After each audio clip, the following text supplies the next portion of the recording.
লালন মেলা যে অস্বীকার করুক, এটা অস্বীকার করার কিছু নাই স্যার।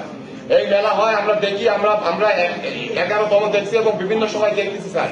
আমাদের কথা যে আমরা মাদকের পক্ষে না, আমরা চাচ্ছি যে মাদকের বিপক্ষে, কিন্তু এটা তো সিস্টেমেটিক করতে হবে। যারা সাধু সন্ন্যাসী, যারা ঘর বাড়ি ত্যাগ করেছে, তাদের জন্য কি স্যার?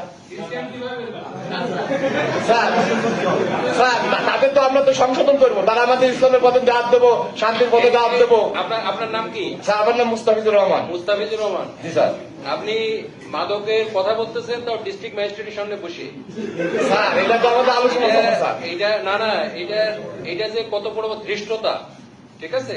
স্যার এইভাবে নেবেন না, আপনি বুঝতে পারছেন? আপনি কি অ্যাডভোকেট? জি স্যার। এটা গণতান্ত্রিক দেশে এইভাবে নেবেন না। আপনি কিসের অ্যাডভোকেটই করছেন? স্যার আমি চিটাগাং ইউনিভার্সিটি থেকে পড়াশোনা করছি, এলএলবি এলএলএম। ঢাকা কলেজ আপনি থেকে। জানেন না যে ডিস্ট্রিক্ট ম্যাজিস্ট্রেটের সামনে বসে আপনি একটা গুরুতর বিষয় কথা বলতেছেন, এইটু সেন্স তো আপনার নাই। হ্যাঁ,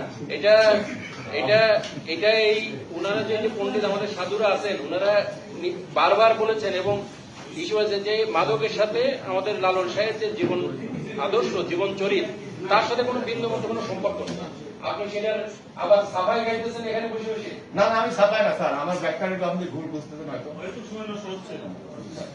এই ধরনের কথা কার্যকর করুন, কঠিন অ্যাকশন দিব আপনি যে কোন না কেন, ঠিক আছে? আমাকে ছিলেন না না না না, এই আপনি আসছেন, কিন্তু এই ধরনের কথা খবরদার ভুলে উচ্চারণ করবেন না।